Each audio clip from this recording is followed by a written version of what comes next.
ஒரு முக்கியமான ஒரு அறிவிப்பு என்ன அப்படின்னா, நம்ம கடந்த வருஷம் அல்ஹுதா ஃபவுண்டேஷன் ட்ரஸ்ட் அப்படிங்கிற ஒரு ட்ரஸ்ட்டை வந்து நம்ம ஏற்படுத்துகிறோம். அந்த ட்ரஸ்ட்டின் வழியாக அல்லாஹ்வுடைய தீனுக்கு தக்குவியத் ஏற்படுத்தக்கூடிய செயல்கள், அது வந்து சில தாவா சென்டர்கள் உருவாக்குறதா இருக்கட்டும், சில தாய்க்களை உருவாக்குறதா இருக்கட்டும், சில புத்தகங்களை மொழிபெயர்க்கிறதா இருக்கட்டும், சிலருக்கு என்னென்ன ஃபெசிலிட்டி செஞ்சு கொடுத்தா அல்லாஹ்வுடைய தீனுக்கு பலம் ஏற்படுத்துமோ அதற்கான வகையில் நம்ம செலவு பண்ணக்கூடிய ஒரு வேலையை வந்து நம்ம இதை செஞ்சிட்ருக்கோம். இது வந்து ஜகாத்துடைய அமௌண்ட்டும் நீங்கள் கொடுக்கலாம். இது வந்து நீங்கள் அல்லாஹ்வுக்கு அழகிய கடன் அப்படிங்கிற அடிப்படையிலையும் கொடுக்கலாம். அல்லாஹ்வுடைய தீனுக்கு எது எல்லாம் வலிமைப்படுத்தக்கூடிய வேலையோ, அல்லாஹ்வுடைய அந்த தக்பீர் ரப் இகாமத்து தீனுக்காக செலவிடப்படும் ஒவ்வொரு பைசாவும் அல்லாஹ்வுக்கு கடன். ஏன்னா இது வந்து ரசூல் செய்ய வேண்டிய வேலை, அது நம்மளை செய்ய சொல்கிறான் அல்லாஹ். அதனால் இதுக்கு ஃபுல் அண்ட் ஃபுல் இன்சார்ஜ் அல்லாஹ் என்ன எடுத்துக்கிறான், இது எனக்காக நீ கொடுத்த கடன் சொல்கிறான். அல்லாஹ் ரப்புல் ஆலமீன் அவன் கொடுத்த காசுக்கு அவனுக்கே நம்ம கடன் கொடுக்கக்கூடிய ஒரு மகத்தான வாய்ப்பு வந்து இந்த பணி. இந்த பணியை வந்து நம்ம செய்கிறோம். இந்த ஒரு பணியை மட்டும்தான் நம்ம செய்கிறோம். அல்லாஹ்வுடைய தீனை சரியான விதத்தில் முஸ்லீம்களுக்கு புரிய வைத்து அதன் மூலமாக அல்லாஹ்வுடைய தீனை வந்து வலுப்படுத்துவது இந்த ஒரே இலக்குக்காக நாம் வந்து அந்த ஒரு ட்ரஸ்ட் வச்சுருக்கோம். இதுடைய பொருளாதாரம் நிறைய தேவைப்படுது. இப்போ வேலை செய்யத்தான் நமக்கு முதல்ல ஒரு நிலம் மட்டும் வாங்குறதுக்கு, ஒரு பில்டிங் கட்டுறதுக்கான பணி மட்டும் இருந்தால் போதும்னு நினச்சோம். ஆனால் சர்க்கிள் பெருசாக ஆக நிறைய பணம் தேவைப்படுது. நீங்கள் எந்த அளவுக்கு கான்ட்ரிபியூட் பண்ணுவீங்களோ அந்த அளவுக்கு நாமளும் வந்து அந்த வேலைகளை வந்து சிறப்பான முறையில் செய்ய முடியும். அதனால் ஒவ்வொருத்தரும் உங்களால் முடிஞ்ச உங்களுடைய பங்களிப்புகளை இன்ஷா அல்லாஹ் நீங்கள் கொடுங்க. அவுஸு பில்லாஹி மினஷ் ஷைத்தானிர் ரஜீம். பிஸ்மில்லாஹிர் ரஹ்மானிர் ரஹீம். இன்னல் ஹம்துலில்லாஹ் நஹ்மதுஹு நஸ்தஈனுஹு நஸ்தக்ஃபிருஹு நுமினு பிஹி வ நதவக்கலு அலைஹி வ நஊஸு பில்லாஹி மின் ஷுரூரி அன்ஃபுஸினா மின் ஸய்யிஆத்தி அமாலினா மை யஹ்தில்லாஹு ஃபலா முஸில்ல லஹு வ மை யுضلில்ஹு ஃபலா ஹாதிய லஹு வ அஷ்ஹது அல்லா இலாஹா இல்லல்லாஹு வஹ்தஹு லா ஷரீக லஹு வ அஷ்ஹது அன்ன முஹம்மதன் அப்துஹு வ ரசூலுஹு அம்மா பஅத். அல்லாஹும்ம ஸல்லி அலா முஹம்மதின் வ அலா ஆலி முஹம்மதின் கமா ஸல்லைத அலா இப்ராஹீம வ அலா ஆலி இப்ராஹீம இன்னக ஹமீதும் மஜீத். அல்லாஹும்ம பாரிக் அலா முஹம்மதின் வ அலா ஆலி முஹம்மதின் கமா பாரக்த அலா இப்ராஹீம வ அலா ஆலி இப்ராஹீம இன்னக ஹமீதும் மஜீத். ரப்பி ஷ்ரஹ் லி ஸத்ரி வ யஸ்ஸிர் லி அம்ரி வஹ்லுல் உக்தத்தும் மின் லிசானி வ யஃப்கஹு கௌலி. இன்றைக்கி கிளாஸ் நம்பர் வந்து 147. இன்றைக்கி டேட் வந்து 27 ரமதான் 1447. இங்கிலீஷ் டேட் வந்து 16/3/2026. நாள் வந்து திங்கட்கிழமை. பார்க்க போகிற வசனம் வந்து 7வது அத்தியாயம் 132. இப்போ மூசா அலைஹிஸ்ஸலாமுடைய அந்த வரலாறு அப்படியே தொடர்ச்சி அல்லாஹ் வந்து சொல்லிட்டு வரோம். கடைசி அல்லாஹ் வந்து அவங்களுக்கு வந்து சோதனைகளை வந்து கொடுத்தான். அதுக்கு வந்து அவங்க வந்து இந்த எல்லா நபிமார்களுக்கும் வரக்கூடிய ஜென்ரலான சோதனைகள், எல்லா நபிமார்கள் வரும்போது அந்த மக்களுக்கு அல்லாஹ் என்ன கொடுப்பான், ஒரு பஞ்சம் கொடுப்பான், ஒரு ஒரு நோய் கொடுப்பான். இப்போ இதெல்லாம் வந்து கொடுத்து அந்த அவங்களுடைய ரொட்டீன் லைஃப் வந்து அல்லாஹ் வந்து டிஸ்டர்ப் பண்ணிவிடும். ஸோ இது வந்து முதல்ல ஒரு பேட்ச்சு, ஒரு வேவ் வந்து வருது. கொரோனா ஃபஸ்ட்டு வேவ் மாதிரி ஒரு வேவ் வந்து ஃபுல்லாக வருது. அதுக்குள்ளே இவனுங்க வந்து படிப்பினை வந்து எதுவுமே எடுத்துக்கல. யார்? ஃபிரௌன். என்ன சொல்கிறாங்க, இவங்க வந்து அபசகுனம் பிடிச்சவங்க, சாமிகளை வந்து இவங்க வந்து கிரிட்டிசைஸ் பண்ணுறதுனால இதெல்லாம் நடக்குது, இது காரணம் வந்து மூசாவும் ஹாரூனும் தான் அப்படின்னு சொல்லிவிட்டு இவனுங்க வந்து ப்ராபகண்டா வந்து பண்ணுறாங்க. இப்போ அடுத்து வந்து அதை தொடர்ச்சியாக அல்லாஹ் சொல்கிறான். அவர்கள் மூசாவிடம் கூறினார்கள், நீர் எங்களை கவர்ந்திருப்பதற்காக எந்த சான்றுகளை எங்களிடம் கொண்டு வந்தாலும் நாங்கள் நீர் கூறுவதை ஏற்றுக்கொள்பவர்களாய் இல்லை. அதாவது எங்களை வந்து நீ மயக்கிறதுக்கு விதவிதமான மந்திர தந்திரங்களெல்லாம் நீ பண்ணி காமிக்கிற. இந்த மேஜிக் காட்டுறது, கை வந்து இப்படி வெளிச்சம் காட்டுறது, கைத்தடி போடுறது, அது இல்லாமல் இந்த மாதிரி பஞ்சம் வர வைக்கிறது, அப்புறம் உடம்பு சரியில்லாமல் பண்ணுறது, இது மாதிரி நீ என்ன பண்ணாலும் சரி நாங்கள் வந்து ஏற்றுக்கொள்ள மாட்டோம். இப்போ நான் இது முன்னாடியே இந்த 5 ரசூல்களுடைய அந்த வரலாறு சொல்லிவிட்டு அல்லாஹ் வந்து அந்த இடத்துல ஒரு பாயிண்ட்டு சொன்னான், ஞாபகம் இருக்கா? அல்லாஹ் என்ன சொல்கிறான், யாருக்கு வந்து அல்லாஹ் நேர்வழி காட்டுறதில்ல, யார் அந்த கெட்டவங்களுடைய பண்புகளை வந்து அல்லாஹ் சொல்கிறான். அப்போ அதில் வந்து அவங்க என்ன சொன்னாங்க, அவங்க வாக்குறுதி கொடுத்தாங்கன்னா அவங்க வந்து ஃபாலோ பண்ண மாட்டாங்க, அவங்க பேச்சை அவங்களே மதிக்க மாட்டாங்க, அவனுங்களே ஒன்று சொல்லுவானுங்க, அதை அவனுங்களே ஃபாலோ பண்ண மாட்டாங்க. மனிதாபிமானம்பான் ட்ரம்ப்பு, மனிதாபிமானம் அவன் நடந்துக்குவானா? நடக்கக்கூடாது. அப்பாவி மக்கள் மேலே பாம்பு போடக்கூடாதுமா. ஆனால் அப்பாவி மக்கள் மேலே பாம்பு போடுவான். பொருளாதாரம் பாதிக்கப்படக்கூடாது மக்கள் பொருளாதாரம் மக்கள் சிரமப்படக்கூடாதுங்கிறான். இப்போ ஸ்ட்ரைட் ஆஃப் ஹார்முஸ் மூணுனதில். ஆனால் மக்களை வந்து இவன் டாலர் மூலமாக பொருளாதாரம் வந்து மக்களை வந்து சிரமப்படுத்திச்சு. ஸோ அல்லாஹ் என்ன சொல்கிறான், இதான் சொல்கிறான். அவன் பேச்சு அவனே கேட்க மாட்டான். இதான் அந்த விஜய் சொல்கிறாருல, என் பேச்சை நானே கேட்க மாட்டேன். அதுதான் உண்மை. அது வந்து திருட்டு பசங்களுடைய அது தாரக மந்திரம். அது அவங்க பேச்சை அவங்களே கேட்க மாட்டாங்க. என்ன சொல்கிறாங்க, போட்டி முதல்ல வெப்பமா, இவன் தானே பேசுனான், ஃபிரௌன் தானே பேசுனான். இது என்ன பெரிய பிரமாதம், போட்டி வைப்போம், யார் ஜெயிக்கிறாங்கன்னு முடிவு பண்ணுவோம். ஜெயித்தோடனே என்ன பண்ணிட்டான், நீங்கள் 2 பேரும் டீமு, உடனே போங்காட்டான் அண்ணாண்ணா. அதே இவங்க ஜெயிச்சிருந்தா, பார்த்தீங்களா மூசா நபியை பார்த்தீங்களா, ஜெயிச்சிருந்தீங்களாம்மா, ஒத்துக்குங்கம்மா. அப்போ என்னம்மா, சொன்ன பேச்சு மாதிரி நடந்துக்கோங்கம்மா. இதே தான் இந்த திருட்டு நாய். யார், இந்த ட்ரம்ப்பு, இந்த நேத்தன்யாகு, இந்த சேத்தன்யாகு, இவனுங்க எல்லா அயோக்கிய பசங்க, இந்த ஃப்ரான்ஸு, இந்த ஜெர்மனி, பிரிட்டன், இந்த எல்லா திருட்டு நாய்களும் இது. அதாவது வெள்ளையர்கள் அனைவரும் கிடையாது, இந்த வெள்ளை இனத்தின் ஆதிக்கத்தை மேலே தூக்கி படிக்கக்கூடிய இந்த வெள்ளை பன்றிகள் எல்லாருமே இது மாதிரியான ஆட்கள் தான். அவங்க பேச்சை அவங்களே கேட்க மாட்டாங்க. அதுதான் பிரச்சனையே.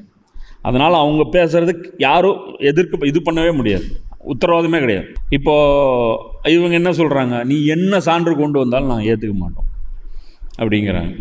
அப்போது என்ன சொல்கிறாங்க, அது மூலமாக என்ன சொல்ல வராங்கன்னா, இது வந்து பனி இஸ்ராயல்கள்கிட்ட வேணால் எடுபடலாம், ஏன்னா அவங்க வந்து அறிவு குறைந்தவர்கள்.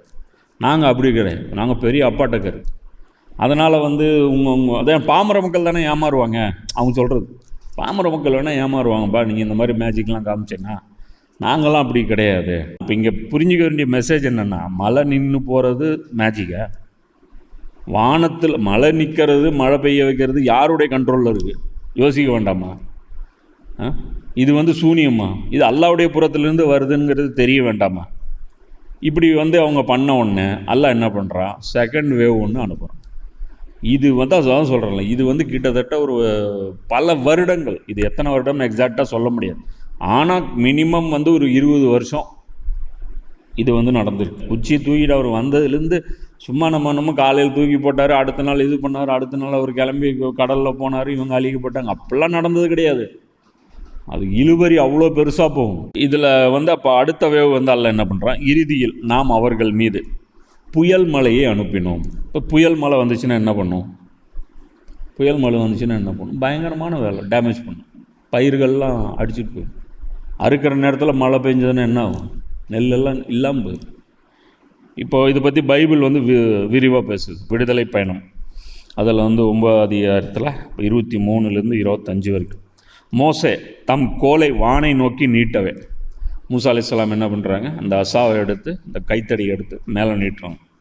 ஆண்டவர் இடி முழக்கங்களையும் கல்மலையையும் அனுப்பினார். மழைன்னா சாதாரண மழை இல்லை, கல் வருது, அதில் நிலத்தில் நெருப்பு பாய்ந்து வந்தது. அது படுற இடத்துல நெருப்பு எரிக்குது, பருன்ட்டு. எகிப்து நாடெங்கும் கல்மலை பெய்வித்தார் ஆண்டவர். கல்மலை பெய்தது. ஒரு நாடாக எகிப்து உருவான காலம் தொடங்கி அந்நாள் வரை அங்கு இருந்திராத அளவு மிக கடுமையான கல்மலை பெய்ய, அதனிடையே மின்னல் வெட்டி கொண்டிருந்தது. அந்த மழை பெய்யுது, அதில் மின்னல் வேற வருது. எகிப்து நாடு முழுவதிலும் மனிதர் முதல் விலங்கு வரை வயல்வெளியில் இருந்த அனைத்தையும் கல்மலை தாக்கியது. இந்த வயல்வெளியில் மட்டும் பெய்யுது, விலங்குகள்லாம் சாகுது. மேலும் வயல்வெளியில் பயிர் பச்சை யாவற்றையும் பால்படுத்தியது. வயல்வெளி மரங்கள் அனைத்தையும் முறித்தெடுத்தது. சின்ன பயிரிலிருந்து பெரிய மரம் வரைக்கும், தென்னந்தோப்பு அழிஞ்சு போச்சுன்னா மறுபடியும் வர்றதுக்கு எவ்வளோ டைம் எடுக்கும்? ஒரு ஒரு மாமரம் அதெல்லாம் எவ்வளோ டைம் எடுக்கும்? 10 வருஷம் 15 வருஷம் அதை ஈல்டு கொடுக்கறது எவ்வளோ டைம் எடுக்கும்? எல்லாம் காலி பண்ணுறாங்க. அதுக்கும் அடங்கலை. அதுக்கும் போயிட்டு மூசா அலைஹிஸ்ஸலாம்கிட்ட போய் உடனே சொல்லுவானுங்க, இது நிறுத்திக்குங்க, இது வராமல் இருக்கட்டும், நாங்கள் வந்து பனி இஸ்ராயல்களை அனுப்பிடுறோம். சரின்னு சொல்லிட்டு மூசா அலைஹிஸ்ஸலாம் துவா பண்ணுவாங்க. அதுக்கப்புறம் நிறுத்த முடியாது, போங்க. அப்போ அடுத்த வேவ் அல்லாஹ் மேலும் வெட்டுக்கிளியை ஏவினோம். இதுவும் வந்து பார்த்திங்கன்னா விடுதலை பயணமில் 10வது அதிகாரத்தில் வரும். ஆண்டவர் மோசையை நோக்கி, கல்மலைக்கு தப்பி நாட்டில் நிற்கும் எல்லா பயிர் பச்சைகளையும் தின்று தீர்க்க எகிப்து நாடெங்கும் வெட்டுக்கிளிகள் வரும்படியாக எகிப்து நாட்டின் மேல் உன் கையை நீட்டு என்றார். மூசா அலைஹிஸ்ஸலாம் பார்த்து அல்லாஹ் என்ன சொல்கிறான், போய் எகிப்து நாட்டு மேலே இப்படி கையை நீட்டு நீட்டும்போது வானத்திலிருந்து வெட்டுக்கிளிகள் வரும். அப்போ மிஞ்சி இருக்கிற அந்த பச்சை பசேல் இருக்குல்ல, அதெல்லாம் வெட்டுக்கிளி சாப்பிடும், பயிர் அப்படியே திங்கும். இப்போ சமீபத்தில் சில வருடங்களுக்கு முன்னாடி பஞ்சாபில் வந்துச்சு இதே வெட்டுக்கிளி. நான் 2019 உம்ரா போகும்போது காபத்துள்ளால் வந்து அவ்வளோ உட்காந்துட்டு இருந்துச்சு. காபா நிறைய வெட்டுக்கிளிகளை வந்துச்சு. நான் அப்போ கூட சொன்னேன், அது கூட ஒரு வீடியோ எடுத்து போடலான்ட்டு இருந்தேன். நான் போடல, என் ஃபோனில் எடுத்தேன். ஒன்றுமே இல்லை, எல்லாம் பூச்சி. காபா நிறைய பூச்சி, புனிதமான இல்லம் பூச்சி. அப்போ தான் இந்த சைத்தான் வந்து ஆதிக்கத்துக்கு வர்றான். யார்? எம்பிஎஸ் ஆதிக்கத்துக்கு வர்றவொன்னே காபா ஃபுல்லாக அப்படியே பூச்சி ஆகுது. எல்லாம் வெட்டுக்கிளிகள் வந்து உட்காருது, அது வருது. எல்லாம் வெளியே போனால் அங்கே அவ்வளோ சுத்தமாக இருக்கும். காபத்துள்ளாவுடைய அந்த காம்பவுண்டு அவ்வளோ சுத்தமாக இருக்கும். அப்போ அது வைரலும் ஆச்சு. அது வைரல் ஆகும்போது சலஃபீஸ் வந்துட்டாங்க. அதெல்லாம் எங்களுக்கு எதுவுமே பொருந்தாதுங்க. அதாவது இது அல்லாவுடைய அசாப் கிடையாது. அதே ஃபிரௌன் பேட்டர்ன். ஃபிரௌனை ஒத்துக்கிட்டானா இது அல்லாவுடைய அசாபுன்ட்டு? பூச்சி வந்துச்சுன்னா பூச்சி மேலே மிஸ்டேக். பூச்சியை படைச்சவன் எல்லாம் பண்ண மாட்டேன். அதான் சொல்கிறேன்ல, இவனுங்களும் இதே தான். இப்போ அல்லாவுடைய ஒரிஜினல் அசாப் இப்போ வந்துருச்சு. இது வந்து ட்ரையல் வந்து லைட்டாக தான் போயிட்டுருக்கு. இது இன்னும் எப்படி வேகமாக எடுக்கும் அப்படிங்கிறது அல்லா தான் பாதுகாக்கும். அப்போது இது வந்து அந்த வெட்டுக்கிளி வருது. மோசே எகிப்தின் நாட்டின் மேல் தன் கோலை நீட்டவே ஆண்டவரும் அன்றைய பகல் இரவு முழுவதும் நாட்டில் கீழக்காற்று வீசச் செய்தார். காலையான போது கீழக்காற்று வெட்டுக்கிளிகளை கொண்டு வந்தது. பெருந்திரளான வெட்டுக்கிளிகள் எகிப்து நாடெங்கும் வந்திறங்கி எகிப்தின் மூலை முடுக்கெல்லாம் பரவின. இது போன்று அதற்கு முன்போ பின்போ இருந்ததில்லை. இதுக்கு முன்னாடி அந்த மாதிரி வெட்டுக்கிளியோடைய ஒரு அட்டாக்கு நாங்கள் பார்த்ததே கிடையாது. அவை நாடெங்கும் நிரம்பி விட்டதால் நாடே இருண்டு போய்விட்டது. அப்படி அடர்த்தி அப்படியே வந்துச்சுன்னா அந்த வெளிச்சத்தையே வந்து மறைச்சிருச்சு. மேகமாக வெட்டுக்கிளிகள் வருது. கல்மலைக்கு தப்பி நாட்டில் மீதி இருந்த பயிர் பச்சை முழுவதையும் மரத்தின் பழங்கள் அனைத்தையும் அவை தின்றுவிட்டன. மீதி இருந்தது ஏதோ ஒரு ஓரத்தில் இருந்தது, அல்லது ஒரு 4 மரம் அடர்த்தியாக இருந்தது, அந்த மாதிரி ஏதோ ஒரு மிஞ்சி இருந்தது எல்லாமே அது தின்றுச்சு. எகிப்து நாடெங்குமே மரங்களிலும் வயல்வெளிகளும் பயிர்களிலும் பச்சையாக எதுவுமே விட்டுப்படும். கிரீனுங்கிறதே கிடையாது, எல்லாத்தையும் போயிடுச்சு. அப்போ இந்த டைம்லேயும் மறுபடியும் ஃபிரௌன் வந்து மூசா அலைஹிஸ்ஸலாம்கிட்ட வந்து துவா கேட்க சொல்கிறான். மறுபடியும் ஒரு துவா கேட்குறாரு. மறுபடியும் பழைய வேலை, பனி இஸ்ராயேலை அனுப்ப மாட்டேன். அதுக்கப்புறம் அல்லாஹ் பேன்களை பரப்பினும். மீண்டும் ஆண்டவர் மோசேயை நோக்கி, நீ ஆரோனிடம் நீ உன் கோலை நீட்டி நிலத்தில் உள்ள புழுதியை அடி, அது எகிப்து நாடெங்கும் கொசுக்களாக மாறும் என்று சொன்னார். இது வந்து பேனு கொசு ஏதோ ஒன்று, சரியா? அவ்வாறே அவர்களும் செய்தனர். கோல் ஏந்திய தம் கைகளை நீட்டி ஆரோன் நிலத்தின் புழுதியை அடிக்க மனிதர் மேலும் விலங்குகள் மீதும் கொசுக்கள் தோன்றின. எகிப்து நாடெங்கும் நிலத்திலும் புழுதி எல்லாம் கொசுக்களாக மாறிடுறான். அது வந்து பேன் வந்து அவ்வளோ மாறி அது எல்லாம் அருவருப்பாகி அது வந்து கொசைஞ்சு போகுது. அதாவது நிலைமை மோசமடையுது, மறுபடியும் ரிக்கவரி ஆகுது. நிலைமை மோசமடையுது, மறுபடியும் ரிக்கவரி ஆகுது. ரெக்கவரி ஆகும்போது மறுபடியும் டோட்டல் டெமாலிஷ் ஆகுது ஒவ்வொரு டைம். இப்போ ஒரு பயிருன்னா வருஷத்துக்கு 3 அடிசல் வருமா? 3 பட்டம் போடுவாங்க.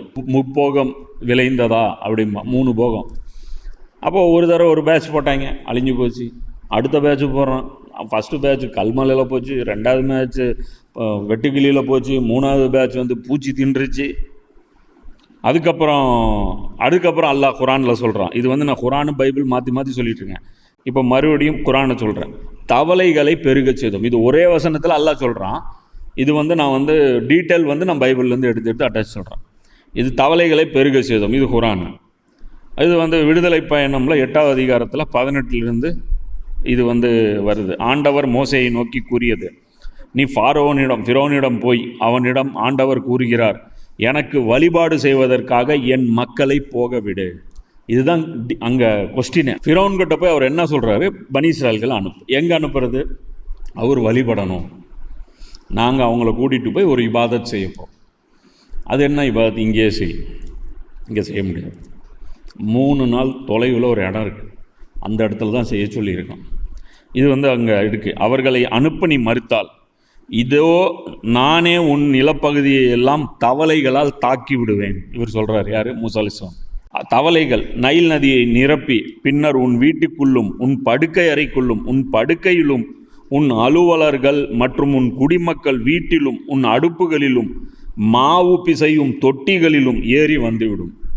எல்லா இடத்துலையும் தவளையை வந்து ரொப்ப வச்சிருவேன். உன் குடிமக்கள் மேலும் உன் அலுவலகர் அனைவர் மேலும் தவளைகள் ஏறும். உன் தலையில் ஏறும், உன் மந்திரிகள் தலையில் ஏறும், உன் எல்லார் மேலேயும் ஏறும். மேலும் ஆண்டவர் மோசையை நோக்கி, நீ ஆரோனிடம் கோலை தாங்கியபடி உன் கையை நதிகள் மேலும் கால்வாய்களின் மேலும் குளம் குட்டைகள் மேலும் நீட்டி எகிப்திய நிலத்தின் மேல் தவளைகளை ஏற்றி வர செய் என்று சொன்னார். ஆரோன் தன் கையை எகிப்தின் நீர்நிலைகள் மேல் நீட்டவே தவளைகள் ஏறி வந்து எகிப்து நாட்டை நிரப்பினான். இது 8ஆம் அதிகாரத்தில் இந்த வசனங்கள்லாம் 2-6 வரைக்கும் இருக்குது. அப்போது இதெல்லாம் வந்து தவளை எப்படி இருக்கும் நினச்சிப்பார். அருவருப்பாக இருக்கும். வீடு ஃபுல்லாக தவளை. எதை சாப்பாடு பாத்திரம் திறந்தா தவளை. டார்ச்சராக இருப்பாங்க. இதெல்லாம் அந்த 10 கமாண்ட்மெண்ட்ஸ் படத்தில் சூப்பராக அதை காமிச்சிருப்பாங்க. இதெல்லாம் நடந்திருக்கும். இப்போ இதுவும் வந்து மறுபடியும் இதே தான், விடமாட்டான், துவா செய்வாங்க, மறுபடியும் பேக் டு த அதே ஃபசாது. அடுத்து அல்லாஹ் குரானில் சொல்கிறான், ரத்தத்தை பொழிய செய்தோம். அடுத்து டிஸ்டர்பன்ஸ் என்ன? ரத்தம். அது என்ன ரத்தம்? ரத்தம் என்ன பண்ணுச்சு? இது ரத்தம் மட்டும்தான் குரான் சொல்லுது. அந்த ரத்தம் என்ன பண்ணுச்சு அதே தான். எல்லா டீட்டெயிலும் பாரு எப்படி மேட்ச் ஆகுது. இதில் அடிச்சிக்க தேவையில்லை. பைபிளில் வந்து காப்பி அடிக்கப்பட்டதான் குரான். ரெண்டுக்கும் ஓனர் ஒன்று தான். சரியா? ஒரே ஆத்தர் தான். ஒரே ஆத்தர் எழுதுனா பல ராஜேஷ்குமார் புக் எழுதுறாருன்னா இந்த புக்கும் அந்த புக்கும் ஒரே மாதிரி இருக்குது பாருங்க அப்படின்னா, ஒரே மாதிரி இல்லைன்னா அப்புறம் அவர் எழுதின புக்கு அவர் மாதிரி தான் இருக்கும். வேற என்ன? பைபிள்ன்ட்டு இல்லை, நீங்கள் உலகத்தில் இருக்கிற எல்லா வேதம் எடுத்துகிட்டு வந்தீங்கனாலும் குரான் மாதிரி தான் இருக்கும். புரியுதா? அப்போ இந்த இடத்துல இதில் வந்து கன்ஃபியூஷன் கிடையாது. அதனால தான் எல்லாம் இங்கே டீட்டெயில் அதிகமாக சொல்லலாம். அங்கே டீட்டெயில் வேணும், நீ அங்கே போய் பார்த்துக்கோன்றான். எது? பைபிளில். ஏன் எதுக்கு போய்ட்டு இங்கே டைம் வேஸ்ட் பண்ணோம்? இங்கே நிறைய மெசேஜ் சொல்ல வேண்டியது இருக்குது. அப்போ ரத்தத்தை பொழிய செய்தோம். அது ரத்தம் என்ன வந்துச்சு? மேலும் ஆண்டவர் மோசையிடம், நீ ஆரோனை நோக்கி உனது கோலையேடு எகிப்து நாட்டில் உள்ள ஆறுகள், கால்வாய்கள், குளங்கள், ஏரிகள் ஆகிய அனைத்து நீர்நிலைகள் மேலும் உன் கையை நீட்டு, அவை இரத்தமாக மாறும். ஆக எகிப்து நாடெங்கும் மரத்தொட்டில்களிலும் கல் தொட்டிகளிலும் ரத்தம் நிற்கும் என்று சொல். வீட்டில் பிடிச்சி வச்சிருக்கிற தண்ணியிலிருந்து, ஆறிலிருந்து, வாய்க்காலிலிருந்து, தொட்டிலிருந்து, டேங்கிலிருந்து எல்லாம் ரத்தம். எதை திறந்தாலும் ரத்தம். எப்படி இருக்கும்? தண்ணியே குடிக்க கிடையாது. என்ன பண்ணுங்க? ஃபுல்லாக பிளட்டு. எங்களால் மறுபடியும் வாழ முடியும். அப்போ ஃபிரௌனை எல்லாம் அழித்தான், கடலை அழித்தான். அவ்வளோ இறக்கமே இல்லையா? அந்த நாத்திகர்கள் கேட்பாங்க. என்னங்க ஏற்றுக்கலன்னா என்னங்க, ஏங்க அழிக்கணும்? ஏண்டா இவ்வளோ இத்தனை வார்னிங் கொடுத்து இவ்வளோ சொல்லி பனி இஸ்ராயல்களை போட்டு அவன் அடக்கி ஆண்டுகிட்டே இருப்பான், அவங்கள அழிக்கக்கூடாதா? இப்போ இன்றைக்கி ட்ரம்ப் இந்த நாய் இவ்வளோ பெரிய ஃபசாது பண்ணிகிட்டு இருக்கான். ஈரான் மக்கள் வறுமையை வந்து விதித்தது யார்? ட்ரம்ப்பு. பொருளாதார தடை வீசான். அதனால தான் டாலரு 16 லட்சம் ரூபாய்க்கு போச்சு. அதான் சொல்கிறேன்ல, இது ஃபிரௌனுடைய முடிவு நோக்கி தான் இவனுக்கு போயிட்டுருக்கானே. அப்போ அது ரத்தமாக மாறுது. அவ்வாறே ஆண்டவர் கட்டளைப்படி மோசேவும் ஆரோனும் செய்தனர். ஆரோன் கோலை உயர்த்தி பிடித்தால் நைல் நதி முழுவதும் இரத்தமாக மாறியது. அப்போது இப்படி போனதுனால நைல் நதியில் மீன்கள் செத்து போக நைல் நதி நாற்றம் எடுத்தது. எகிப்தியர் நைல் நதி நீரை பருக இயலாமல் போயிற்று. எகிப்து நாடு முழுவதும் இரத்தமயமாக இருந்தது. இது வந்து 7வது அதிகாரத்தில் 21வது வசனம். இது 18, 19 இது எல்லாத்துலேயுமே தொடர்ச்சியாக இருக்குது. அப்போ அல்லாஹ் சொல்கிறான் இப்போ குரானில், இந்த சான்றுகள் அனைத்தும் தனித்தனியே காண்பித்து ஒவ்வொரு டைம் பீரியடில் 6 மாதத்தில், 1 வருஷத்தில், 1.5 வருஷத்தில், 2 வருஷத்தில் இப்படி காட்டி காட்டி காட்டி காட்டி நான் வந்து அட்வைஸ் பண்ண பார், நீ யார் கூட மோதுற? இயற்கை கூட மோதுற. இயற்கை கூட மோதுற. சூரியன் சந்திரனை உருவாக்கம் கூட மோதுற. ஆயினும் அவர்கள் ஆணவம் கொண்டு நடந்தனர். இத்தனை பண்ணதுக்கு அப்புறமும் திமிர் இருந்துச்சுன்னா என்னங்கடா உங்கள் மைண்ட் செட்டு? என்ன உங்கள் மைண்ட் செட்டு? இன்றைக்கி நீ இவனைத்தானே லீடராக வச்சுருக்கிற. $1 பில்லில் வந்து பிரமிடை வச்சுருக்கான். சேட் ஜிபிடியில் கேட்க இப்போல்லாம் பயங்கரமாக அவனுக்கு கரெக்ட் பண்ணி விட்டாங்க. கோல்டு எவ்வளோடா கிராமுன்னா 6000 ரூபாங்கிறான். அந்தளவுக்கு தான் அவனுக்கு மண்டை வேலை செய்யுது. இன்றைக்கி நம்ம ஜோம்பிஸ் லெவலுக்கு ஆயிடுச்சு. சேட் ஜிபிடியெல்லாம் அதோடைய டிபெண்டன்சி எல்லாம் கேவலமாக போயிடுச்சு. 2 பேருக்கு தான் இப்போ போட்டி, ஜெமினிக்கும் சேட் ஜிபிடிக்கும். யார் வந்து ரொம்ப கேவலங்கிறது. சரியா? 2மே திறந்தாழ்ந்து போயிடுச்சு. இப்போ அவன்கிட்ட கேட்குறேன், இது எதுக்குடா பிரமிடு? எதுக்குடா $1 பில்லில் வந்திருக்கு? எகிப்துடைய பிரமிடு எதுக்குறான் அவன் அமெரிக்கா டாலரில் வந்து வைக்கிறான் அப்படின்னு கேட்டால், பிரமிடுங்கிறது உறுதியானது, அது வந்து ரொம்ப ஸ்ட்ராங்கு, அதுக்காக வந்து அதை வச்சுருக்கேன். ஏண்டா மண்ணாங்கட்டி அது ஸ்ட்ராங்கா, மலை ஸ்ட்ராங்கா? மலை தானே ஸ்ட்ராங்கு. அப்போ உனக்கு ஒரு உறுதியை காண்பிப்பதற்காக நாங்கள் வச்சுருக்கோம்னா, உறுதியை காட்டுறதுக்கு வேணும் எவரெஸ்ட் வை. ஏதோ ஒரு மலை தாண்டா பூமியவே தாங்கி பிடிச்சிட்ருக்கு, அதுவும் பிரமிடு மாதிரி தான் இருக்கு. அதோ பெண்ணு மலையோட சிகரங்களை தோடு, அதுக்கு விளக்கம் சொல்லு. சிகரத்தில் ஏறு, வானத்தையே வெல்லு, மலை போல் நில்லு, இந்த மாதிரி ஏதாவது டைட்டில் போடு. ஒரு மண்ணாங்கட்டி இல்லாமல் ஒன்னாங்கட்டி உலகத்திலே அநியாயம் பண்ண ஒரு அநியாயக்காரனுடைய திமிருக்கு கட்டின ஒரு பிரமிடை வந்து கொண்டு போய் சிம்பிளை வைப்பேன். இன்றைக்கி வந்து இங்கே ஃபிலிம் இண்டஸ்ட்ரி வந்து பிரமிட் நடராஜன் ஒருத்தர் வந்து இந்தியாவில் வந்து கொண்டாடுவார். உங்களுக்கு என்ன பஸ் பிரமிடுக்கு உங்களுக்கு என்ன பஸ் சம்மந்தம்? பிரமிடு ஏன் இவங்க எடுக்கிறாங்க? ஆணவம், இதுதான் ஒன்லி ஆணவம் தான். நல்லா ஸ்டேட்மெண்ட்லாம் முஸ்லீமுக்கு எதிராக அவர் கொடுப்பார். யார்? பிரமிட் நடராஜன். அவ்வளோ திமிராக கொடுப்பார், அப்படி திமிராக கொடுப்பார். அவங்கெல்லாம் அப்படி பண்ணும் அப்படி பண்ணும். இவங்கெல்லாம் ஒரு கூட்டுக்கலவலிங்க. எல்லாம் 100 வருஷமாக இவங்க கையில் தான் மீடியா இருக்குது, இவங்க கையில் தான் இண்டஸ்ட்ரி இருக்குது, சினிமா இண்டஸ்ட்ரி இருக்குது, இவங்க கையில் தான் கல்வி இருக்குது. இவங்க தான் திமிர் பிடிச்சிங்க. இதை ஃபிரௌனை வணங்குற கூட்டம் இவனுங்கெல்லாம். ஃபிரௌனுக்கும் அதுதான், அவங்களுக்கும் இதுதான் கடவுள், அவங்களுக்கும் அதுதான் கடவுள். அதனால தான் இவங்க வந்து தங்களுடைய நேச்சுரல் அலை அப்படின்னு பார்க்குறாங்க அவங்க இஸ்ரேலையும் அமெரிக்காவையும். ஆயினும் அவர்கள் ஆணவம் கொண்டு நடந்தனர், கொடூர குற்றவாளிகளாகவும் இருந்தனர். மனசாட்சி கிடையாது, ஈவு இறக்கம் நியாயம் தர்மம் ஒரு இலவும் கிடையாது. பொணம், செத்த பொணம், அதுதான் எல்லாம் சொல்கிறோம். கொடூர எத்தனை சான்றுகள் காமிச்சு வார்னிங் கொடுத்து அதுக்கப்புறம் இவனை அடிக்காமல் இருந்தால் தானே அது தப்பு. எப்பொழுதேனும் அவர்களுக்கு துன்பம் நேர்ந்தால் அவர்கள் கூறுவார்கள், மூசாவே, உம்முடைய இறைவனிடம் உமக்கு அவன் அளித்துள்ள அந்தஸ்தை கொண்டு எங்களுக்கு நீர் பிரார்த்தனை புரியும். எங்களை விட்டு இத்துன்பத்தை நீர் நீக்கச் செய்தால் நிச்சயமாக நாங்கள் உம் கூற்றை ஏற்றுக்கொள்வோம். இஸ்ராயலின் வழித்தோன்றல்களை உம்முடன் அனுப்பி வைப்போம். இப்போ நான் தனித்தனியாக சொன்னேன்னா, வெட்டுக்கிளி, பேனு, ரத்தம், ஒவ்வொன்றுக்கும் அவங்க துவா செஞ்சாங்கன்னு குரான் பார் எப்படி சொல்லிடுச்சு, அது எல்லாத்தையும் சேர்ந்து ஒரு வசனத்தில் சொல்லிடுச்சு. ஒவ்வொரு தடவையும் அவங்க கேட்டாங்கன்னு சொல்லிடுச்சு. மேட்ச் ஆயிடுச்சா? அப்போ பைபிளில் பார்த்தா ஒவ்வொரு தடவை கேட்ட மாதிரி தனித்தனியாக அங்கே இருக்குது. அப்போ குரான் பைபிள் உண்மைப்படுத்துது, பைபிள் குரான் உண்மைப்படுத்துது. இங்கே இருக்க கிறிஸ்தவர்களுக்கு கேட்குறேன், என்னங்க உங்களுக்கு பிரச்சனை எங்களோட? மேலும் ஆண்டவர் மோசையை நோக்கி, அதிகாலையில் நீ எழுந்து பார்வோனுக்காக காத்து நில்லுக்க, அவன் நீராட தண்ணீரை நோக்கி வருவான், குளிக்கிறது வருவான்.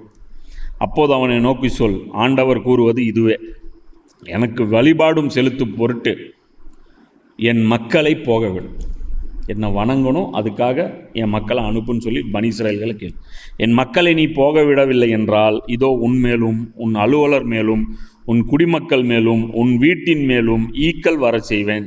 எகிப்தியருடைய வீடுகளும் அவர்கள் இருக்கும் நிலமும் ஈக்களால் நிரம்பும். அந்நாளில் என் மக்கள் தங்கியிருக்கும் கோசேன் நிலப்பகுதியை வேறுபடுத்தி காட்டுவேன், அங்கு ஈக்கள் எதுவும் வராது. இதனால் இந்நாட்டில் நானே ஆண்டவர் என நீ அறிந்து கொள்வேன். அதாவது பனி இஸ்ராயல்கள் குடியிருக்கிற அந்த பகுதியில் ஈக்கள் வராது. ஃபிரௌனுடைய அந்த இனம் வாழ்ந்துட்டு இருக்கிற பகுதியில் ஈக்கள் வரும். இப்போ டிஃப்ரெண்ட்டு நான் காட்டுவேன், யார் அருள் பெற்றவர்கள் யார் அருள் பெறவர்கள். இப்போ இந்த நாத்திக சகோதரர்கள் கேட்பாங்க, கடவுள்னு ஒருத்தர் இருந்திருந்தால் நல்லவங்களுக்கு மட்டும் நல்லது நடக்கணும், கெட்டவங்களுக்கு கெட்டவங்க. அதுக்கு நீங்கள் அந்த காலத்தில் பிறந்திருக்கணும், சரியா? நீங்கள் இந்த காலத்தில் பிறந்திருந்தீங்கன்னா பார்ப்பீங்க, ஃபிரௌனு ஈக்களால் சூழப்பட்டிருக்கிறதும் பனி மூசா நபியுடைய கூட்டம் ஈக்களால் இல்லாமல் இருக்கிறதும். அப்படி இல்லைன்னா 2வது வருகை ஒன்று இருக்குது, அப்போ வெயிட் பண்ணுங்கள். என்ன, நல்லவர்கள் கடவுளை நம்புபவர்கள் மட்டும் அருள் செய்யப்படுவார்கள். யாரும் நன்மை தீமைன்னு ஒன்றுக்கு உலகத்திலே கிடையாதுங்கிறவர்கள் சோதிக்கப்படுவார்கள். இது நடக்கும் பாருங்கள், அப்போ நீங்கள் புரிஞ்சுக்குவீங்க. டிஃப்ரெண்ட்டு கண்டிப்பாக பார்க்க போகிறீங்க. டிஃப்ரெண்ட்டு இது பார்க்காம இந்த உலகம் முடிஞ்சிடாது, இந்த கேம் முடிஞ்சிடாது. மேலும் என் மக்களுக்கும் உன் மக்களுக்கும் இடையே நான் வேறுபாடு காட்டுவேன். நாளைய தினம் இந்த அருள் செயல் நடைபெறும். அவ்வாறே ஆண்டவரும் செய்து முடித்தார். ஈக்கள் பார்வோன் வீட்டில் அவனுடைய அலுவலர் வீட்டிலும் எகிப்து நாடெங்கிலும் திரளாய் பெருகின. ஈக்களால் நாடே பாலாகியது. பார்வோன் மூசையையும் ஆரோனையும் வரவழைத்து போங்கள், ஆனால் இந்நாட்டிலேயே உங்கள் கடவுளுக்கு பலியிடுங்கள். பலியிடுறதுன்னு சொன்னீங்க, இங்கேயே பலியிடுங்கிறார். அப்போ அவர் சொல்கிறார் மோசா, அது முறையல்ல, இங்கே பலியிட சொல்லி அல்லாஹ் சொல்லாது. அவ்வாறு செய்தால் எகிப்தியருக்கு அருவருப்பானதை எங்கள் கடவுளாகிய ஆண்டவருக்கு நாங்கள் பலியிடுவதாகும். எகிப்து ஆட்களுக்கு பிடிக்காத ஒரு பிராணியை தான் அல்லாஹ் எங்களை அறுக்க சொல்கிறான். எது? பசுமாடு. புரியுதா? எகிப்தியருக்கு அருவருப்பானதை அவர்கள் கண்முள் நாங்கள் பலியிட்டால் அவர்கள் எங்களை கல்லால் எறியாமல் விடுவார்களா? நாங்கள் மாட்டை கொன்னா அவங்க எங்களை கொல்வாங்க. ஏன்னா இவங்களுக்கு மாடு புனிதமானது, அதனால் நாங்கள் அங்கே போய் தான் கொள்வோங்க. அப்போ இவங்க ஏன் ஃபிரௌனையும் அவங்க கூட்டத்தையும் இன்றைக்கி வந்து சப்போர்ட் பண்ணுறாங்க? ஏன் பிரமிடு வச்சுருக்கிறவங்களோட இவங்க போகிறாங்க? ஏன் வந்து மூசா நபியை வந்து சேர்ந்தவங்க, ஷரியத்தை சேர்ந்தவங்களை ஏன் அவங்க வெறுக்கிறாங்க? இதுதான் அவங்களுக்கு பிரச்சனை. அவங்களுக்கு பாரு, அப்போ குரான் வந்து ஒரு விஷயம் வந்து பஹ்ரான்னு ஒரு சூறாவே இறக்குது அப்படின்னா சும்மா கிடையாது. இன்றைக்கி வேர்ல்டில் வந்து 200, இது ஒரு 200, இது ஒரு 350 கோடி மக்களுடைய அரசியல் விவகாரம் அந்த ஒரு பிராணி. அப்போ அல்லாஹ் வந்து பார்த்தீங்கன்னா ஒரே ரூல் தான், ஒரே வார்த்தை, ஓஹோன்னு வாழ்க்கை. அதான் முன்னில நாசமா நீ போனியா தெருவுன்னு ஒரு தெரு இருக்கும். அந்த தெருவில் இவர் முதல்ல ஒருத்தர் போவார், பின்னாடி எல்லாரும் போவாங்க. அந்த நாசமானி போனி தெருவை நீங்கள் பார்த்தீங்களா அப்படின்னு இவர் போவார். அவர் ஃபிரோனும் அதில் தான் நுழைவார். 1000 வருஷம் கழித்து இன்னொரு ஃபிரோன் வருவார், அவரும் அதில் தான் நுழைவார். என்ன, அவர் வந்து இந்த வேறு மாதிரி ட்ரெஸ்ஸு போட்டு இந்த மாதிரி சுற்றிட்டு இருந்தாருன்னா இன்னொருத்தர் கோட் சூட் போட்ட ஃபிரோன் வருவார். சரியா? அப்புறம் ஜுப்பா போட்ட ஃபிரோன் வருவார், முஸ்லீம் ஃபிரோன் வருவார். அப்புறம் அந்த துபாய் ஷேக் ஃபிரோன் வருவார். எல்லா ஜாதி ஃபிரோனும் அதில் தான் போவாங்க. நாசமானி போனி தெருவா இது தானே, ஓகே, அதில் போகலாம். அப்போ இங்கே மாடு பிரச்சனை பார்த்தியா?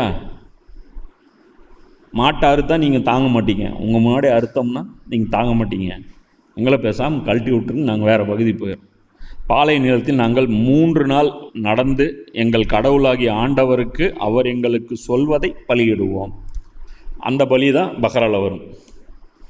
அது இவங்க அறுக்கிறது மனசு இவங்களுக்கு வராதப்பா. ஏன்னா கூட இருந்து பழகி டியூன் ஆகி இவங்களுக்கு அது செல்ல பிள்ளையாச்சு. அதனால தான் அறுக்க சொன்னால் அது கலர் என்ன, சைஸ் என்ன, ஆம்பளையா பொம்பளையா, வயசு என்ன, சரி ஓகே, அது விவசாயம் பண்ணியிருக்கலாமா கூடாதா, அது மேலே யாராவது உட்காந்து சவாரி பண்ணியிருக்கலாம், எப்படி டீட்டெயிலு. அதனால தான் எல்லாம் சொல்கிறான், கஷ்டத்துக்கு அறுக்கிறதுக்கு உங்களுக்கு நோகுது, இவ்வளோ சிரமப்பட்டு கூப்பிட்டு போய் தான் அதை அறுக்க சொன்னது. அது வந்து அந்த கொலைக்காக அறுக்க சொன்னது கிடையாது. அது பலி கொடுக்கணும். அந்த டைமில் ஒரு மர்டர்னு நடந்துருச்சு, அது 2 in 1 போச்சு. அது மேட்ரே இங்கேருந்து அது பலி கொடுக்கறது தான் அவர் கூட்டிகிட்டே போகிறாரு. 3 நாள் தள்ளி போய் தான் நான் பலி கொடுப்பேன் அப்படின்னு கூப்பிட்டு போகிறார். அதுக்கு தான் அங்கே போய் கேட்குறாங்க, என்ன பலி அது அப்படின்னோடனே ரொம்ப எல்லாம் ஒரு மாட்டை அறுக்க சொல்கிறோம். இன்னும் விளையாடுறீங்களா அப்படின்னு அவங்களுக்கே ஜர்க் ஆகுது. மாடா, நாங்கள் அறுத்து 2000 வருஷம் ஆச்சு, என்ன பேசுகிறீங்க அப்படி. ஆமாண்டா, அதுதான்டா அறுக்க சொல்கிறான்ல. அதனால தான் அந்த கேப்பில் போயிட்டு வர்றதுக்குள்ளே அவன் என்ன பண்ணுறான், காளைக்கன்றை வந்து கடவுளாக ஆக்கி அந்த இதெல்லாம் பண்ணுறான். இதெல்லாம் ஒரே பாலிட்டிக்ஸ் தான் நடந்துட்டு இருக்கு பாரு 3000 வருஷமாக. வேறு கேமே இல்லை, ஒரே கேம் தான். 3 நாட்கள் இப்படி நடந்து போகணும், அப்போ தான் நாங்கள் பலியிடுவோங்க. அப்போ ஃபாரோன் வந்து சொல்கிறான், உங்கள் கடவுள் ஆகிய ஆண்டவருக்கு நீங்கள் பாலையினத்தில் பலியிட நான் உங்களை போக விடுகிறேன், அங்கேயே போய் நீங்கள் பலியிடுங்கப்பா, ஏன்னா ஃபுல்லாக எங்களை டார்ச்சர் பண்ணுது. ஆனால் வெகு தூரம் சென்று விடாதீர்கள், பலியிட்டுட்டு அங்கேயே இருங்க, நான் மறுபடியும் என் மேலும் எனக்காக மன்றாடுங்கள். இந்த ஹஜ்ஜுக்கு போகும்போது துவா செய்ய சொல்லுவாங்கள்ல, கட்டி பிடிச்சிட்டு இந்த உம்ரா செய்யும்போது ஜி துவா செஞ்சு அப்படி பாரு. ஃபிரோன் பாரு எவ்வளோ ஸோ க்யூட்டு, செல்ல ஃபிரோன் அப்படின்னு. இதுவும் நம்மளும் பண்ணுறோம் இன்றைக்கி, ஜாலி ஃபிரோன் மாதிரியே. எவ்வளோ மேட்ச் ஆகுது இல்லை, எல்லாம் மேட்ச் ஆகுது. மோசே மறுமொழியாக அவன் துவா சொல்கிறான், எனக்காக துவா செய்யுங்க அப்படிங்க, அங்கேயே போங்க அறுத்துறீங்க. நீங்கள் மேட்ருன்னா போயிடாதீங்க, தாண்டியா ஒரேடியாக போயிடாதீங்க, போயிட்டு அறுத்துட்டு மறுபடியும் வந்துடுங்க, இல்லைனா அங்கேயே வெயிட் பண்ணிட்டுருங்க, நான் மறுபடியும் வந்து உங்களை பஸ் அடிப்பி இல்லை ஒரு ட்ரெயின் விட்டு அப்படியே கூட்டிகிட்டு வந்துடலாம். மோசே மறுமொழியாக, நான் உம்மிடமிருந்து போய் ஃபாரோனிடமிருந்தும் அவன் அலுவலரிடமிருந்தும் அவன் குடிமக்களிடமிருந்தும் நாளைய தினமே ஈக்கள் அகன்று விட வேண்டும் என்று ஆண்டவரை மன்றாடுவேன். ஆனால் ஆண்டவருக்கு பலியிடுமாறு மக்களை அனுப்பாமல் ஃபாரோன் இவ்வாறு தொடர்ந்து ஏமாற்ற வேண்டாம் என்று கூறினார். மோசே ஃபாரோனை விட்டு அகன்றார். ஆண்டவரை நோக்கி மன்றாடினார். மோசேவின் மன்றாட்டுக்கு இணங்க ஆண்டவரும் செயலாற்றினார். ஃபாரோனிடமிருந்து அவனுடைய அலுவலரிடம் இருந்தும் அவனுடைய குடிமக்களிடம் இருந்தும் ஈக்கள் அகன்று போயின, ஒன்று கூட எஞ்சி இருக்கவில்லை. இம்முறையும் ஃபாரோன் தன் மனதை கடினப்படுத்தி கொண்டான், மக்களை போக விடவில்லை. எப்படி துவாலாம் செய்ய சொன்னார் அவர் அவுலியா ஃபிரௌன் பாய் எவ்வளோ ரிக்வெஸ்ட் பண்ணி துவாலாம் செய்ய சொல்லி என்ன மூசாஜரத்து துவா கேட்டார். கடைசியாக என்ன ஆகிப்போச்சு, பிம்பிலிக்கு பிலாக்கின்ட்டான் யார் ஃபிரௌன். அப்போ இவனை போய் கடலில் மூழ்கி தப்பா? அப்போ அது இப்போ குரான் இப்போ இது வந்து விடுதலை பயணம்ல 8வது அதிகாரத்தில் 32. ஆயினும் எந்த நிலையிலும் அவர்கள் அடைய இருக்கும் ஒரு குறிப்பிட்ட காலம் வரை அவர்களை விட்டு வேதனையை நாம் நீக்கிவிட்டாலோ உடனே அவர்கள் தம் வாக்குறுதியை முறித்து விடுகின்றனர். அவங்க பேச்சு அவங்களே கேட்கறதில்ல. இதுதான் பிரச்சனையே. விஜய் மாதிரியே இருக்காங்க எல்லாருமே.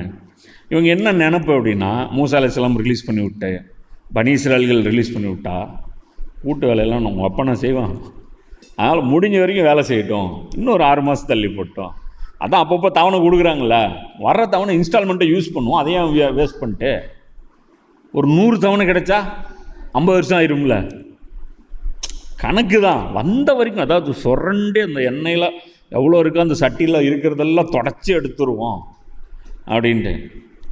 ஆகையால் அல்லாஹ் சொல்கிறான், அவர்களை நாம் பழிவாங்கினோம், மேலும் கடலிலே அவர்களை மூழ்கடித்தோம். ஏனெனில் அவர்கள் நம்முடைய சான்றுகளை பொய்யென கூறினார்கள், மேலும் அவற்றை குறித்து அலட்சியமாகவும் இருந்தார்கள். இது வந்து அவங்க அப்படி செஞ்சாங்க. அல்லாஹ் என்ன சொல்கிறான், ஆகையால் அவர்களை நாம் பழிவாங்கினோம். இத்தனை சம்பவத்துக்கு அப்புறம் கிட்டத்தட்ட 10 ஆயிடுச்சு. இந்த மாதிரி மூசா நபி கிட்டத்தட்ட 10 அற்புதங்கள் இது மாதிரி நிகழ்த்தப்பட்டது. 10 மேலே இப்படி சம்பவங்கள் ஆயிடுச்சு. அதுக்கப்புறம் வந்து அல்லாஹ் பழி வாங்கிட்டான். கடலிலே அவர்களை மூழ்கடித்தோம், ஏனெனில் அவர்கள் நம்முடைய சான்றுகளை பொய் என கூறினார்கள். இது எல்லாத்தையுமே விளையாட்டாக நினச்சிட்டு இருந்தாங்க, இது ஒரு கேமாக விளையாடிட்டு இருந்தாங்க. அவற்றை குறித்து அலட்சியமாகவும் இருந்தார். இப்போ இதை பற்றி வந்து விடுதலை பயணமில் 12வது அதிகாரத்தில் தொடர்ச்சியாக 29லேருந்து அப்படியே வருது. நள்ளிரவில் அரசனாக இருந்த ஃபாரோனின் தலைமகன் தொடங்கி சிறையில் கிடந்த கைதியின் தலைமகன் வரை எகிப்து நாட்டின் எல்லா ஆண்கள் தலைப்பிறப்பையும் மற்றும் விலங்குகளின் அனைத்து ஆண்பால் தலைப்பிறப்புகளையும் ஆண்டவர் சாகடித்தார். அதாவது இத்தனை காமிச்சதுக்கு அப்புறமும் ஃபிரௌன் விட முடியாதுன்னு கடைசியாக அந்த துவா செய்ய சொல்லி அதுக்கப்புறம் ஒரு துவா செஞ்சு மறுபடியும் விட மாட்டேன்ட்டானா. அதுக்கப்புறம் அல்லாஹ் என்ன பண்ணுறான்னா, இவனை விட வைக்கணுன்னா ஒன்று தான் வழி. என்ன வழி? அவன் வீட்டில் இருக்கிற இவன் இத்தனை நாள் பனி இஸ்ராயல்கள் ஆண்களை அறுத்தான்ல, இப்போ என்ன தெரியுமா பண்ணுறான்ல, அவங்களுடைய வீட்டில் இருக்கிற எல்லா ஆண் குழந்தைகளும் செத்துடுச்சு. ஃபிரௌனுடைய பையனும் செத்துட்டான். அதே மாதிரி மாடுக ஆடுக எல்லாம் பெரிய யாரெல்லாம் ஆண்களோ எல்லாம் செத்துட்டாங்க. ஃபாரோனும் அவனுடைய அனைத்து பயணியர்களும் எகிப்தியவர் அனைவரும் விழித்தெழுந்தனர். எகிப்தில் பெரும் அழுகுரல் கேட்டது, ஏனெனில் சாவு இல்லாத வீடு எதுவுமே இல்லை, எல்லா வீட்லையும் இலவு. ஃபாரோன் மோசையையும் ஆரோனையும் இரவிலே கூப்பிட்டு, போப்பா போய் கூட்டிகிட்டு வாப்பா கோப்பான்னு சும்மா விளையாடிட்டே இருந்தேன். என்ன நினச்சிட்ட? யார்கிட்ட மோதுற? அவர்களிடம் வந்துட்டு கூப்பிட்றான், நீங்களும் இஸ்ரேல் மக்களும் எழுந்து என் மக்களிடம் இருந்து வெளியேறி செல்லுங்க. முதல்ல இங்கேருந்து ஒளிஞ்சு போங்க, முதல்ல இங்கேருந்து கிளம்பி போங்க. நீங்கள் சொன்னபடியே ஆண்டவருக்கு வழிபாடு செய்யுங்கள். நீங்கள் வழிபாடு செய்யுங்க, என்னமோ பண்ணுங்க, முதல்ல இங்கேருந்து ஜூட்டு விடுங்க. நீங்கள் கேட்டபடியே உங்களுக்கு உங்கள் ஆட்டு மந்தையையும் உங்கள் மாட்டு மந்தையும் கூட்டிக் கொண்டு செல்லுங்கள். உங்கள் செல்வம் செத்து எல்லாத்தையும் எடுத்துகிட்டு போங்க, போய்விடுங்கள், எனக்கும் ஆசி கூறுங்கள், துவாச்சி. நாட்டிலிருந்து விரைவில் போய்விடுமாறு எகிப்தியர் இஸ்ரேல் மக்களை அவசரப்படுத்தினர்.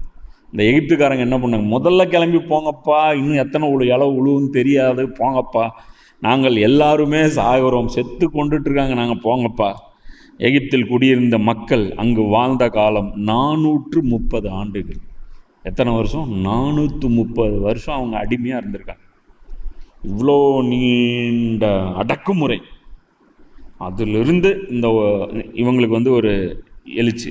6 லட்சம் பேர் என்ன இப்போ இவங்க கிளம்புறாங்க. இப்போ இதில் ரசூல்லா வந்து ஹிஜ்ரத் போகும்போது 2 பேர் தான் போனாங்க. இப்போ இவங்க எத்தனை பேர்? 6 லட்சம் பேர். பொதுவாக நம்ம அந்த ஃபிரௌனுடைய ஸ்டோரி வந்து எப்படின்னா பரவலாக மக்கள் புரிஞ்சிருக்காங்க அப்படின்னா, ஏதோ ஃபிரௌனுக்கு வந்து தெரியாமல் மூசா அலைஹிஸ்ஸலாம் நைட்டோட நைட்டாக கிளம்புன மாதிரியும், என்ன இது ஃபிரௌனுக்கு தெரியாமல் மாதிரியும், காலையில் வந்துட்டு பார்த்துட்டு இப்படி போயிட்டாங்களா அப்படி துரத்து அப்படின்னு சொல்லி போனோம். 6 லட்சம் பேர் மூட்டை முடிச்சு பேக்கப் பண்ணி கிளம்பிட்டு இருக்காங்கன்னா தெரியாது. புரியுதா? என்ன நம்மளுக்கு ஒரு ஃபேமிலியில் ஹஜ்ஜுக்கு போனாலே அந்த அந்த அந்த தெருவே முழிச்சிட்டு கிடக்கும். என்ன இவங்க ஊரே காலி பண்ணிட்டு போகுதுன்னா 6 லட்சம் பேர் ஆடி அசைஞ்சு, 6 லட்சம் பேர்னால் லைனு நினச்சி பாரு. ஃபஸ்ட்டு லைன் இருக்கும் 10 கிலோமீட்டருக்கு முன்னாடி, கடைசி ஆள் போயிட்டுருப்பான் 10 கிலோமீட்டர் தாண்டி.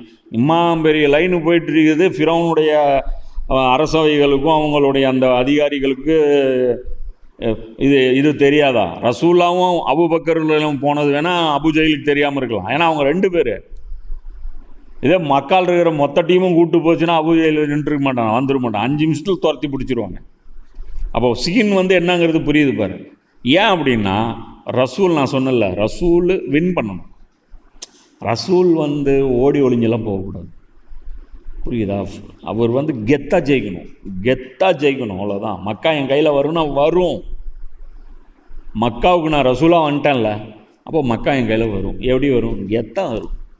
ஒன்னிங்களே மக்கா வெட்டுற அன்னைக்கு ஓடி ஓடி ஒளிஞ்சிங்களே, காலில் விழுந்தீங்களே, உயிர் பிச்சை கேட்டிங்களே, வந்தீங்களே, அதான் ரசூல். அல்லாவும் அவனுடைய தூதரும் தான் மிகைப்பவர்கள். குர்ஆனுடைய ஆயத். ரசூல்கள் தோக்க மாட்டாங்க. அப்போது மூசா நபி வந்து ஃபஸ்ட்டு வார்டு டயலாக் என்ன சொன்னார்? அல்லாஹ் என்ன உங்கள்கிட்ட அனுப்பியிருக்கு, என்ன பனி இஸ்ராயல்களை அனுப்புனா மீனிங் என்ன? அவன் தான் அனுப்பணும். இவராக கூட்டிகிட்டு போகக்கூடாது. இவராக கூட்டிகிட்டு போனால் அது தோல்வி. அவனுக்கு அனுப்ப மனசு இல்லை. இவர் கூட்டிகிட்டு நைட்டோட நைட்டாக ஒளிஞ்சு ஓடி போயிட்டார். இது வெற்றியாது. இப்போ இங்கே என்ன நடக்குது? அவன் தான் அனுப்பி வைக்கிறான். புரியுது? அப்போ ரசூலுடைய மிஷன் எப்படி கம்ப்ளீட் ஆகுது பார்த்தியா? அது மாதிரி தான் ரசூலுடைய இன்னொரு மிஷன். என்ன? இந்த உலகம் முழுவதும் நீங்கள் விரும்பினாலும் விரும்பாவிட்டாலும் அல்லாஹ்வுடைய தூதர் நபி ஸல்லல்லாஹு அலைஹி வஸல்லம் அவர்களுடைய தீன் முழுமையாக அமெரிக்காவில், இங்கிலாந்தில், சைனாவில் ஏற்கப்படும். ஏன்னா ரஹமத்துல் லில் ஆலமீன், அகிலங்களின் தூதர். சரியா? யார்? முஹம்மது ஸல்லல்லாஹு அலைஹி வஸல்லம். ரசூல், நபி கிடையாது. நல்லா, அதனால தான் திரும்ப திரும்ப சொல்கிறாரு, நபி ரசூல் டிஃப்ரெண்ட். முதல்ல புரிஞ்சுக்கணும். என்ன வார்த்தை வாயிலிருந்து வந்துச்சோ அதே நடக்குது பாரு. எப்பா அதுவும் எப்படி? மூசா நபி வீட்டுக்கு போய் கதவை தட்டி வெளியே கூப்பிட்டு முதல்ல கூட்டிகிட்டு போகிறாசா, எப்படி சொல்கிறாங்க பார்த்தியா ஃபிரௌனு? அவர் என்ன சொன்னார்? உங்கள் பர்மிஷன் இல்லாமல் நான் கூட்டிகிட்டுலாம் போக மாட்டேன்னு. நீயே பர்மிஷன் கொடுப்பேன், முடிஞ்ச பர்மிஷன் வாங்க வை பார்ப்போம் அப்படின்னு. இப்போ மந்திரி சபையும் இவனும் தானே திமிர் பண்ணிட்டுருந்தான். அந்த மந்திரி சபைக்கு தானே திமிர் இருந்துச்சு. எல்லா வீட்லேயும் இலை விழுந்தா இப்போ கொடுத்தல பர்மிஷனு. அடுத்த ஒரு நாள் டிலே பண்ணிங்கன்னா இன்றைக்கி பெரிய பையன், நாளைக்கு 2வது பையன், நாளைக்கு 3வது பையன். எப்படி வசதி? வீட்டில் எத்தனை பூனை வேணும்? 1, 2, 3, 4 எவ்வளோ வேணும்? ஒவ்வொன்றும் டஜன் கணக்கில் பெற்று வச்சுருப்பானுங்க அந்த காலத்தில். ஆனாலும் பெரிய பையனுக்கு தான் மதிப்பு இருக்கும். சரியா? இப்போ என்ன ஆகி போச்சு? எல்லாம் டோட்டலாக ரிவர்ஸ் ஆகிடுச்சா? ரசூல் ஜெயிச்சாரா? அப்படி கெத்தா போகிறாரா? இதுதான் வெற்றி. அல்லாவும் அவனுடைய ரசூலும் தான் ஜெயிப்பவர்கள். இஸ்ரேல் மக்கள் திரும்பி சென்று மிக்தோலுக்கு, பாகால் செபோனின் அருகில் உள்ள கடலுக்கும் இடையே அமைந்த கடல் அருகில் இறங்கும்படி அவர்களிடம் அல்லாஹ் சொல்கிறான். இந்த ஒரு கடல் இருக்குது, அந்த இடத்துல இறங்கு அப்படின்னு சொல்கிறாங்க. ஃபாரோன் இஸ்ரேல் மக்களை குறித்து பாலை நிலம் குறுக்கிட்டதால் அவர்கள் இன்னும் எகிப்துக்குள்ளேயே அலைந்து கொண்டிருப்பார்கள் என்று கருதுவான். என்ன சொல்கிறாரு? இது பாலைவனத்தை கடக்கணும். எகிப்துங்கிறது ஒரு செழிப்பான ஊர், அது ஸ்பீடாக நடந்துடலாம். பாலைவனத்தில் ஸ்பீடாக நடக்க முடியாது, கால் புதையும். பீச்சில் நடக்க முடியாது, கால் புதையும். அதில் அங்கே பாலைவனம் இருக்குது, மெதுவாக தான் போயிட்டுருப்பாங்க அப்படின்னு ஃபிரௌன் நினப்பான். அல்லாஹ் பாரு, ஃபிரௌன் அனுப்பிட்டு சும்மா இருக்க மாட்டாங்கிறதும் தெரியுதான். அதனால் அல்லாஹ் என்ன சொல்கிறான், நீங்கள் பாலைவனம் இருக்கிற பகுதிக்கு போகாத. அவன் எஸ்டிமேட் போடுறதே அந்த இடத்துல தான் போடுவான். இந்த பக்கம்தான் அவங்க போயிட்டுருப்பாங்கன்னு எஸ்டிமேட் போடுவான். நீ எங்கே போகிற? கடல் நோக்கி போ. கடலில் எங்கே இருக்குது ரூட்டு கிடையாது. ஆனால் அந்த ரூட்டில் போங்கிறான். கடல் ரூட்டு தானாக வரும்பா, முதல்ல நீ போ. அப்போ அதனால தான் சொல்கிறது என்ன, அல்லாஹ் எனக்கு நேர்வழி காட்டுறான், முதல்ல கால் எடுத்து வைடா, அப்போ தான்டா அல்லாஹ் நேர்வழி காட்டுவான். காலை வைக்காமல் நேர்வழி எவனுக்குமே காட்ட மாட்டான். கடலுக்கு எண்டுக்கு போய் நில்லு, அப்புறம் கடல் பொழக்கும். நம்ம என்னங்கிறது, கடல் பொழந்தா தான் நாங்கள் எண்டுக்கே வரும். நீ வரவே மாட்ட, தேவையில்லை. அப்போது ஃபாரோனின் மனதை நான் இறுகி போக செய்வேன் நல்லா சொல்கிறான். அவனுடைய மனசை நான் அல்லாஹ் குர்ஆனில் சொல்கிறான்ல, உள்ளத்தில் முத்திரை வைத்து விடுவேன்ட்டு. இதுதான் அது பார், பைபிள் எப்படி உண்மைப்படுத்துது பார். அவனும் அவர்களை துரத்தி கொண்டே வருவான். அப்போது ஃபாரோனையும் அவன் படைகளையும் வென்று நான் பெருமை அடைவேன். நானே ஆண்டவர் என எகிப்தியர்கள் அனைவரும் உணர்ந்து கொள்வார் என்று கூறினார். அவர்களும் அவ்வாறே செயல்பட்டனர். மக்கள் ஓடிப்போய்விட்டார்கள் என ஃபாரோன் மன்னனுக்கு அறிவிக்கப்பட்ட போது ஃபாரோனின் மனம் அவன் அலுவலர் மனமும் இம்மக்களை பொறுத்தமட்டில் மாற்றம் கண்டது. நாம் இப்படி செய்து விட்டோமே, நமக்கு ஊழியம் செய்த இஸ்ரவேலரை ஏன் தாம் அனுப்பிவிட்டோம் என அவர்கள் பேசிக்கொண்டார்கள். அதுக்கப்புறம் அந்த குழந்தைங்கள்லாம் உயிர் வந்ததுக்கப்புறம், ஊர் காலி ஆனதுக்கப்புறம் மறுபடியும் அவன் என்ன பண்ண ஆரம்பிச்சிட்டான், ஆஹா விட்டுருக்கக்கூடாது, நாளையிலேருந்து வேலைக்கு யார் செய்கிறது, தோட்டத்தில் யார் வேலை செய்வா, விவசாயத்தில் யார் வேலை செய்வா, பிரமிடை யார் கட்டுவா, விட்டுருக்கக்கூடாது. எனவே அவன் தன் தேரை, தன் ஆட்களை, இது என்னென்னா அந்த தேர் படையை, அந்த தேர் வச்சுருப்பான், அந்த 2 வீல் இருக்கும், 2 குதிரை இருக்கும், அதை வச்சுட்டு அப்படியே அவன் ஓட்டிகிட்டு போவான். கூட்டிக் கொண்டு கிளம்பினான். தேர்ந்தெடுக்கப்பட்ட 600 தேர்கள், 600 தேர் வில்லுகளோட, அம்புகளோட, வாள்களோட, வீரர்களோட போகுது. எகிப்திலிருந்து எல்லா தேர்களையும் அவற்றின் படைத்தலைவர்கள் அனைவரையும் கூட்டிக் கொண்டு புறப்பட்டான். இந்த இருக்கிற எல்லா படைவட்டாலும் போகுது. ஆண்டவர் எகிப்து மன்னனாகிய ஃபாரோனின் மனம் இறுகிடச் செய்தார்.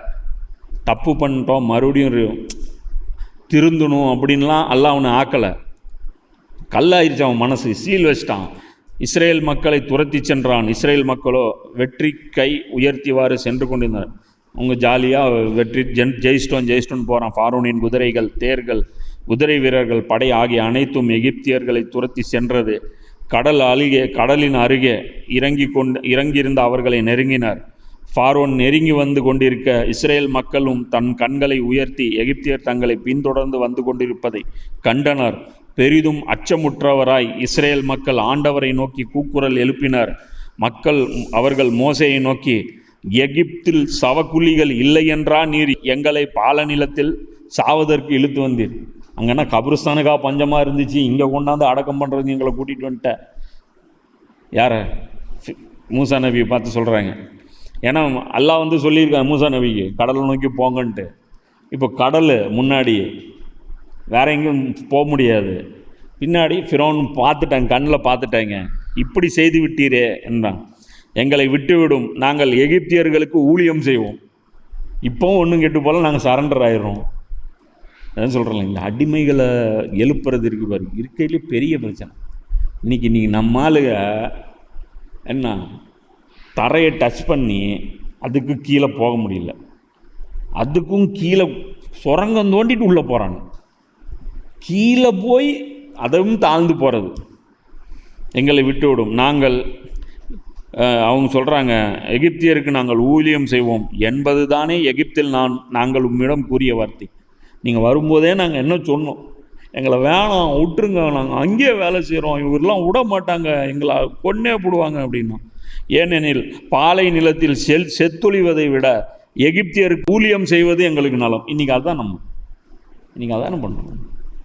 இன்றைக்கி நம்ம ஒரு ஆக்டிவ் பாலிட்டிக்ஸ் அல்லது ஒரு ஸ்ட்ராட்டஜி வைக்கிறத விட ஊழியம் செஞ்சுட்டு போயிடலாம்ல, நல்லா இருக்குல்ல, புரியுது? அல்லாட்ட துவா செய்கிறது, அல்லாவுக்கு சேவை செய்கிறதுக்கு இல்லை, ஃபிரௌனுக்கு சேவை செய்கிறது. ஏன்னா ஃபிரௌன் அடிப்பன், ஸோ ஸ்க்ராட்ச் ஆகக்கூடாதுப்பா. அதுதான் நம்ம லட்சியம், வாழ்நாள் லட்சியம் அதானே. நன்று தின்று பெருகி அப்படியே இருந்து விட வேண்டும், இதுதான் நம்மளுடைய லட்சியம். அப்போது மூசா அலைஹிஸ்ஸலாம் சொல்கிறார், அஞ்சாதீர்கள், நிலை குலையாதீர்கள், இன்று ஆண்டவர் உங்களுக்காக செய்யும் விடுதலை செயலை பாருங்கள். இன்று நீங்கள் காணும் எகிப்தியரை இனிமேல் என்றும் காணப்போவதில்லை. இப்போ பார்த்தீங்களா, அதுதான் லாஸ்ட்டு சைட்டு. இனிமேல் அவனுங்க மியூசியமில் தான். இன்னி வரைக்கும் அந்த எகிப்தியர் இல்லை, போயிட்டான். ஆண்டவரே உங்களுக்காக போரிடுவார், நீங்கள் அமைதியாக இருங்கள். இது ஒரு பிரச்சனை. ஆண்டவர் உங்களுக்காக போரிடுவாருன்ட்டாங்களா, இதை கப்புன்னு பிடிச்சிட்டாங்க பயலுவார். அதுக்கப்புறம் அடுத்த போர் ஒன்று நடக்கும்போது நீயும் எல்லாம் அது அது இப்போ தான் நம்ம அதை பார்த்துட்டு வந்தோம் 5வது அத்தியாயத்தில். நீயும் அல்லாவும் போய் சண்டை போடுங்கன்னு. இப்போ என்ன பிரச்சனை, அவர் இப்போ இந்த ஃபைட்டு இவர் தானே பண்ணி கொடுத்தாரு. இப்போ இந்த இடத்துல அல்லா வந்து நீங்கள் போய் ஃபைட் பண்ணுங்கன்னு சொல்லலை. இருக்கிறது இவனுக்கு 6 லட்சம் பேர், இவன் வர்றதுக்கு 600 வண்டி. திரும்பி நின்று முறைச்சாங்கனாலே காலி ஆயிரும், அவன் அடிச்சு பின்னலாம்ல. இதுதான் நபி ஸல்லல்லாஹு அலைஹி வஸல்லம் உடைய சஹாபாக்களும் இவங்களுக்கு இருக்கிற வித்தியாசம். அவங்க 313 1000 நோ வெப்பன்ஸு, ஆனால் ஈமானுடைய வலி. அது என்ன பவர்னு காமிச்சாங்க. அதுதான் இவர் சொல்கிறார் அல்லாமா இக்பால், மூமினுடைய அந்த ஷோல்டருடைய அந்த சக்தி உனக்கு தெரியாது. அதான் சொல்கிறல, ஈமான் மட்டும் இருந்துச்சுன்னு வச்சுக்கோ, நீ ஜிம்பாடியெல்லாம் போக வேண்டியதில்லை, நீ பயங்கரமாக ட்ரைனிங்லாம் பண்ண வேண்டியதில்லை. என்ன அப்போ வரும்பார் உனக்கு ஒரு வீரம், அது வேறு எவனுக்கும் வராது. சாம்பிள் பார்க்கணுன்னா ஈரானுப்பார். என்ன 9 மணிக்கு டெய்லி கடை திறக்கிறான்னு கொத்து கொத்தா பாம்பு உழுவுது. பாம்பு உழுந்த உடனே இந்த பரோட்டா வாங்கிட்டு போகும்போது சால்னா கீழே விழுந்துடும் தெரியுமா, டக்குன்னு க்ளீன் பண்ணிட்டு தூக்கி போட்டு ஓரம் பண்ணிட்டு போய்டுறாங்க. அப்படியே க்ளீன் பண்ணி போட்டு போயிடுறாங்க. டெய்லி கடை திறக்கிறான். நேத்தன்யாவு வந்து எந்த பொந்தில் இருக்கிறானே தெரியல. ஈரான் பிரதமர் பெசஸ்கியன் 2 வீலரில் பப்ளிக்கோட ட்ரிபிள்ஸ் போகிறார்.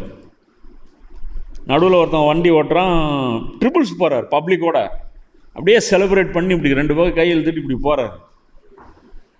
இது கெத்து. ஈரான் அதிபர் ஃபேமிலி இங்கே இப்போ இன்றைக்கி இன்னும் கொஞ்சம் நேரத்தில் இங்கே பாம்பு உழுவ போகுதுன்னு என்ன சொன்னார், ஃபேமிலி கூட்டிகிட்டு வாங்க, என் ஃபேமிலி கூட்டிகிட்டு வந்து இங்கே அட்டாக் நடக்க போகுது, நீங்கள்லாம் சேஃப்டியாக போயிருங்க, நான் இங்கே இருக்கிறேன். பிரதமர் வந்து சொல்கிறாரு, இன்னும் கொஞ்சம் நேரத்தில் இங்கே மொசாடு வந்து அட்டாக் பண்ண போகுது. ஏன்னா இன்டெலிஜென்ஸ் வந்துருச்சு, ரஷ்யா இருக்குது, பேக்கப்பில் சைனா இருக்குது, இவங்களுக்கு முன்னாடி தகவல் வந்துருச்சு. அப்போ அவர் சொன்னார், இல்லை நான் வந்து அவர் சொல்கிறார், நீங்கள் சேஃப்டியாக இருக்கணும்ல, உங்கள் சேஃப்டி தானே முக்கியம் அப்படிங்கிற. அவர் சொல்கிறார், என் சேஃப்டி முக்கியம்தான், ஆனால் அது நான் தனியாக இருக்கும்போது பதுங்கலாம்ல, இஸ்லாத்தில் பதுங்கிறதுக்கு அனுமதி இருக்குல்ல. அவர் சொல்கிறார், பதுங்கலாம் இருக்கலாம், அதெல்லாம் எப்போன்னா ரசூலுல்லாஹ் தனியாக இருக்கும்போது செஞ்சாங்க, மக்கால தனியாக இருக்கும்போது செஞ்சாங்க. நான் இப்போ ஒரு நாட்டுடைய தலைவன், நான் பதுங்கினேன்னா அதை விட கேவலம் எதுவும் கிடையாது. அது இந்த ஈனப்பைய செஞ்சிட்ருக்கேன். யார், நேத்தன்யாவு. இவர்கிட்ட வந்துட்டு சொல்கிறாங்க, இந்த மாதிரி இங்கே பாம்பு வரப்போகுது.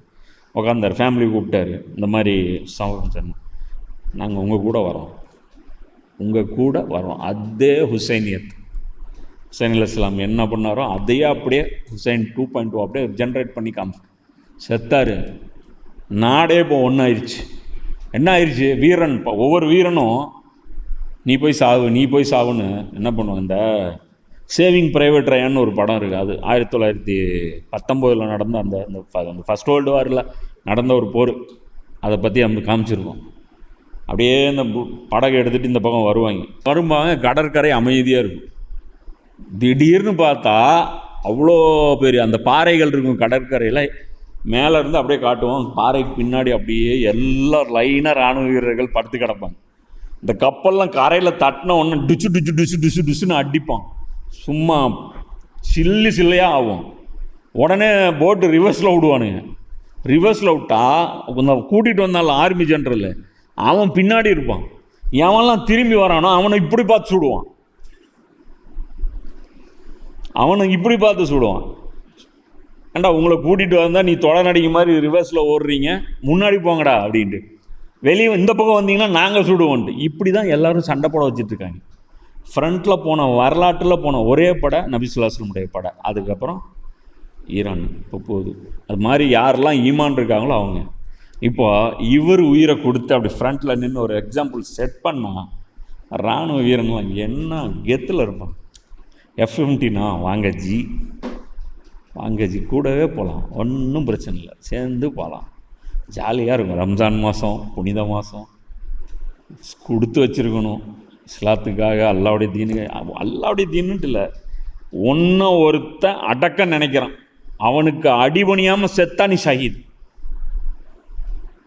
ஒன்று அடக்க நினைக்கிறான், ஒருத்தவனுக்கிட்ட திருட வர்றான், உன்கிட்ட அவன் கேட்குறான், நீ தரமாட்டேன்னு சொல்லி சண்டை போட்டு நின்று அவன் முன்னாடி சண்டை போட்டேன்னு ஜெயிச்சுனா ஷஹீத்.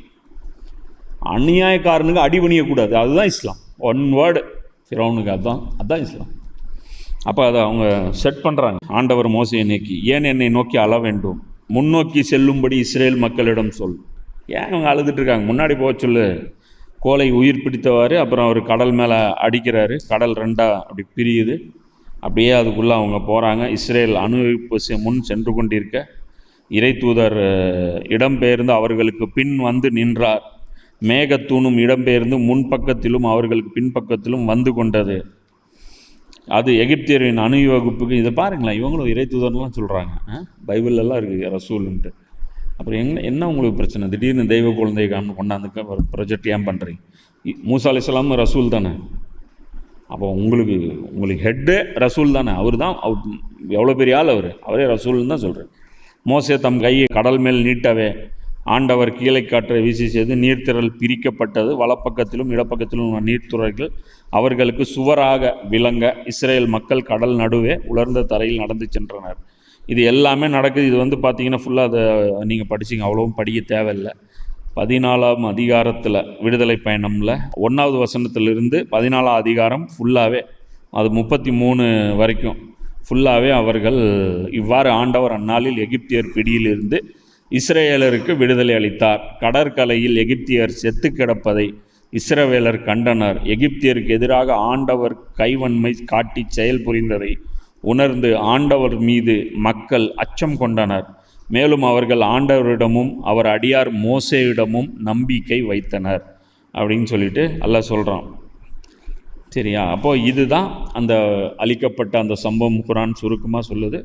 அது விவரமாக இங்கே இருக்குது. இன்னும் வேறு இடங்களில் குரானில் வேறு இடத்துல சொல்லுது. இதுலேருந்து ஓவரால் மெசேஜ் என்ன அப்படின்னா, அடக்குமுறைக்கு பயப்படக்கூடாது. ஒருத்தன் அநியாயம் பண்ணுறான், அடக்குமுறை பண்ணுறான் அப்படின்னா அவனுக்கு எதிராக நிற்கணும், களத்தில் நிற்கணும். பயந்து சாவறதை விட சண்டை செஞ்சு சாவணும். இதுதான் விஷயம். நீ போய் ஒருத்தனை யாரையுமே அநியாயம் பண்ணக்கூடாது. இதில் இன்னொரு உல்டாவாக சொல்கிறேன், அப்படியே நேர் எதிர். இதே இஸ்லாமிய இராணுவம் ஒரு முஸ்லீம் அல்லாத படையின் மீது அநியாயம் பண்ணுதுன்னா முஸ்லீம்களை கொல்லுவது இஸ்லாத்தில் கடமை. புரியுதா? உதாரணத்துக்கு சொல்கிறேன், பாகிஸ்தான் இராணுவம் இருக்குது. இங்கே அப்பாவி இந்துக்கள் மீது படையெடுத்து வந்துச்சுன்னா யாருக்கு எதிராக சண்டை போடணும்? சிவிலியன்ஸ் அடிக்கிறான். போருன்னா 2 இராணுவ வீரர்கள் அடித்தா அது நமக்கு தெரியாது. போர் அது இராணுவ வீரர்கள் அடிச்சுக்கிறாங்க அப்படிங்களாம். சிவிலியன்ஸ் அடிக்கிறான், பெண்களை அடிக்கிறான், குழந்தைகளை அடிக்கிறான். அப்போ நம்ம விடக்கூடாது. நீ மனுஷனே கிடையாது, நீ முஸ்லீம்ங்கிறதில்ல, நீ மனுஷனே கிடையாது. இதுதான் இஸ்லாம். இஸ்லாம் ஃபிக்ஸட் ரூல் பேசுது. ஒரு மனிதன் இன்னொரு மனிதனை காரணம் இன்றி கொலை செய்யக்கூடாது. காரணம் இருக்கணும். என்ன காரணம்? அவன் இன்னொருத்தனை கொலை பண்ணியிருக்கணும், அல்லது அவன் திருமணத்துக்கு அப்புறம் விபச்சாரம் பண்ணியிருக்கணும், இது மாதிரி அல்லாஹ்வுக்கு எதிராக ஃபசாது பண்ணியிருக்கணும். இதெல்லாம் இருக்கிற பட்சத்தில் அதுவும் கவர்மெண்ட்டு பனிஷ்மெண்ட்டு கொடுக்கும். அல்லது காரணம் இல்லாமல் ஒரு மனித உயிரிழத்தை எடுக்கிறான்னா அவன் முஸ்லீமுக்கு விரோதி. இப்போ இன்றைக்கி இந்தியாவில் ஒரு மிக சிறந்த ஒரு சம்பவம் நடந்துச்சு சமீப நாட்களில். இப்போது தேராதூனில், உத்தரகாண்டில் பார்த்திங்கன்னா ஒரு ஒரு ஒரு ஷூ கடை இருக்குது. பாபா ஷூஸ் அப்படின்னு ஒரு ஷூ கடை. பாபா ஷூஸ் முஸ்லீமுடைய கடை. சரியா? அது பியூர் ஹிந்துயிசம், அதாவது இந்து மதத்துடைய நிறைய கோவில்கள் இருக்கக்கூடிய ஒரு பகுதி. எது? உத்தரகாண்ட். தேராதூன் நிறைய கோயில் இருக்கும். நான் போயிருக்கேன் உத்தரகாண்டுக்கு 2 தடவை 3 தடவை போயிருக்கேன். அப்போது அந்த இடத்துல பார்த்தீங்கன்னா நல்லாயிருக்கும். ஊருக்கும் அது காஷ்மீர் மாதிரியே இருக்கும், சூப்பராக இருக்கும் உத்தரகாண்டு. அப்போ அந்த ஊரில் பார்த்திங்கன்னா ஒரு பஜ்ரங் தல்காரன் வர்றான். என்ன பண்ணுறான், முஸ்லீம் கடையை பார்த்து கடையை சாத்து, பேரை வச்சுருக்க பாபா சூன்னு. அவன் சொல்கிறாரு, 50 வருஷமாக நான் இந்த பேர் தான்டா வச்சுருக்கேன், 50 வருஷம் பாபா சூன்னு தான் வச்சுருக்கேன். நீ ஏன் பாபான்னு என்ன? சாய்பாபா மட்டும்? பாபான்னு முஸ்லீம்களுக்கும் தானே பாபா. அந்த ஹிந்தியில் பார்த்தீங்கன்னா எல்லாரையுமே பாபாம்பாங்க. பாபானா வயசானவர்னு அர்த்தம். அந்த இன்ஜினியர் முகமது அலி மிர்சாலாம் பாபாவுக்கு எதிராக தான் பேசிகிட்டு இருப்பான். எந்த பாபாவை சொல்கிறேன், எல்லாம் அவுலியாக்களை தான் பாபாம்மா. சரியா?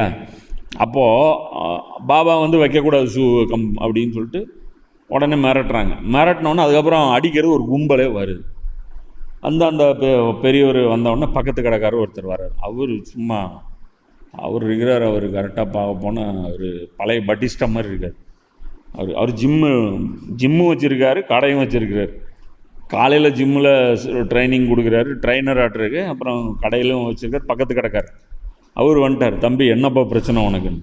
அவன் நாங்கள் இங்கே பேசிகிட்டு இருக்கிறோம், நீ யார் பேசுறதுங்க, என்னடா பிரச்சனை சொல்கிறா அப்படிங்கிறாரு. அவன் சொல்கிறான், பாபான்னு பேர் வச்சுருக்காரு, இதனால் இந்து கடன் நினச்சி நிறைய பேர் இவங்ககிட்ட வாங்கிக்குவாங்க. என்னத்தை வாங்குவாங்க? ஷூவு. அவர் பாபா ஷூவும் பேக்கு விற்றுட்ருக்காரு.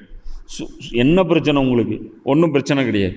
ஷூ இதில் விற்கிறதுல என்ன இருக்குது? வேறு ஏதாவது ரிலீஜியஸ் பொருள் விற்றா சரி ஓகே, அதை இது கலங்கப்படுத்திடலாம் அப்படிங்களா? ஏதோ கறி விற்றா சரி ஓகே, இப்படி பண்ணிட்டான் அப்படி பண்ணிட்டாங்களா? இதில் காமனான ஸ்கூல் ஷூ, ஸ்கூல் பேக், இதில் என்ன இருக்குது? அவர் கேட்குறாரு, என்னப்பா பிரச்சனை? அவர் என் நண்பர் தான், வச்சுட்டு தான் இருக்கார், உனக்கு என்னடா பிரச்சனை? இவங்க தாடி, இப்போ நீங்கள் உலகத்தில் எல்லாருமே தாடி ஃபேஷனு. என்ன இவன் விராட் கோலி இவங்கெல்லாம் தாடி வச்சதுலேருந்து இப்போ எல்லாருமே தாடி வைக்கிறாங்க. அவரும் தாடி வச்சுருந்தாரா? உடனே டக்குன்னு வந்து பேர் என்ன ஒன்று அப்படி. அவர் பேர் வந்து தீபக். அவர் உடனே என்ன முகம்மது தீபக்குங்க. ஸ்பாட்டில் அப்படி ஒரு செகண்டில் அப்படி சொல்கிறார், முகம்மது தீபக்குன்ட்டு. சொன்ன உடனே இவனு இப்போ எப்படி முகம்மது தீபகா அப்படின்னு. அது இல்லாமல் ஆல் சைஸ் இப்படி இருக்கார். அவரெல்லாம் கை வச்சார்னா தலைவர் வந்து ஒரு 15 நாள் குறைஞ்சபட்சம் ட்ரீட்மெண்ட் ஆகும். எல்லாம் உள்காயம் ஏகப்பட்ட டேமேஜ் ஆகிறது பாசிபிலிட்டிஸ் இருக்குது.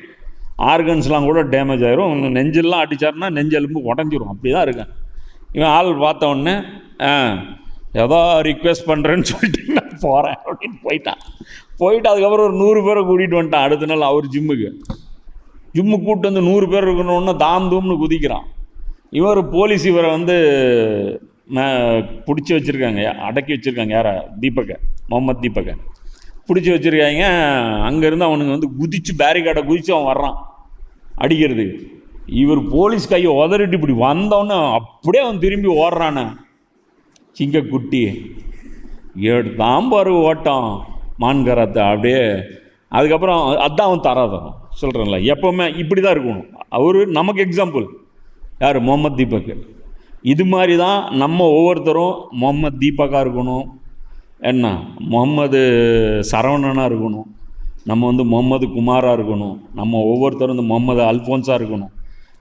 நீதி அநீதி அவ்வளோதான். என் ஆள் பண்ணால் அநீதி, இதுதான் நமக்கு தெரிஞ்சது, அவ்வளோதான்.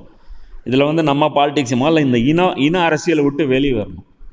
சின்ன இது பண்ண முஸ்லீம்களுக்காக போராடணும். முதல்ல கேவலம் இது. முஸ்லீம்களுக்கு ஒரு கேடு கெட்ட ஒரு கேவலமான ஒரு இது இருக்குதுன்னா முஸ்லீம்களுக்காக நீங்கள் போராடுறீங்க பாருங்கள், அதுதான் உங்களுக்கு ரொம்ப கேவலம். என்ன இது வந்து நாய் பண்ணும், நரி பண்ணும், பன்னி பண்ணும். ஒரு நாயை அடிக்கிறதுக்கு ஒரு சிறுத்தை வந்துருச்சுன்னா பாரு, 4 நாய் சேர்ந்து அது ஃபுல்லாக சேர்ந்து டிஃபன். இதுதான் நம்ம பண்ணிகிட்ருக்கோம். இதுதான் நம்ம பாலிடிக்ஸ். மனித குலத்துக்கு நம்ம பாலிடிக்ஸே பண்ணுறதில்ல. நம்ம இந்தியர்களுக்காகவோ அல்லது பொதுமக்களுக்காக என்னைக்காவது ஒரு முஸ்லீமு பெட்ரோல் விலை உயர்வை கண்டித்து ஆர்ப்பாட்டம் நடத்திருக்கு பார்த்துருக்கேன்? பார்த்துருக்கல, எங்கேயுமே பார்த்துருக்க மாட்டேன். பிரச்சனையே கிடையாது. அவனுக்கு ஏன் எக்கடை கட்டு போங்க, எங்களுக்கு என்ன பிரச்சனை இருக்குது? எங்களுக்கு எதிராக ஏதாவது பண்ணிட்டீங்கன்னா பிரச்சனை, அது நாங்கள் பொறுத்து கொள்ள மாட்டோம். அப்போ வந்து நாங்கள் வந்து காலித் பின் வலீதுடைய வாரிசுகள். ரசூல்லா முஸ்லீம்களுக்காக போராடினாங்க, நபிசுல்லாஸ்லாம் முஸ்லீம்களுக்காக போராடினாங்க. அபூஜையிலுடைய நலனுக்காக பாடுபட்டாங்க நபிசுல்லாஸ். ஃபிரௌனுடைய நலனுக்காக மூசா அலைஹிஸ்ஸலாம் பாடுபட்டாங்க. இப்படி தான் நம்முடைய ஹீரோஸ் இவங்க தான். நம்முடைய ஹீரோஸ் யார்? ஃபிரௌன் திருந்தணும், எவ்வளோ வாய்ப்பு, எவ்வளோ அக்கறை. இதுதான் நமக்கு யாரும் எதிரி கிடையாது. நம்ம மனித குலத்துக்கே நம்ம வந்து நண்பர்கள். நம்ம வந்து மனித குலம், மனித நேயம், இதைத்தான் காப்பாற்றணும். இதை விட்டதுனால தான் நம்மளுக்கு அசிங்கமாக திட்டுறது வேலிடு.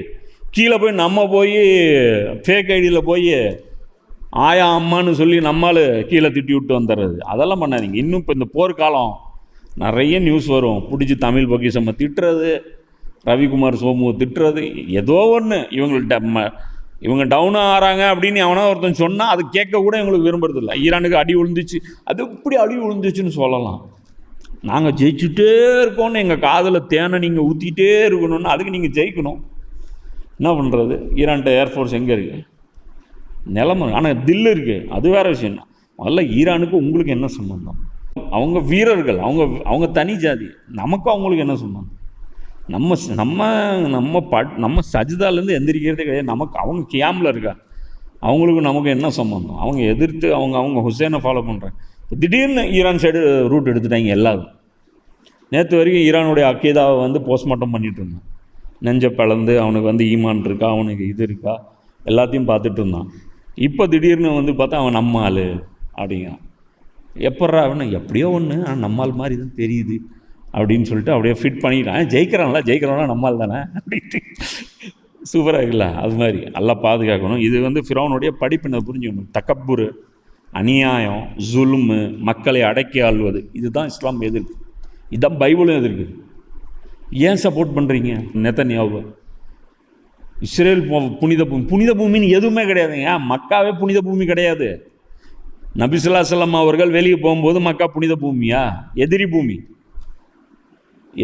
இல்லை. மக்காவில் இருந்தவங்கள பார்த்து அல்லாஹ் என்ன சொல்கிறான்? நரகவாசிகள்னா, ஹிஜ்ரத் பண்ணாதவங்கள பார்த்து.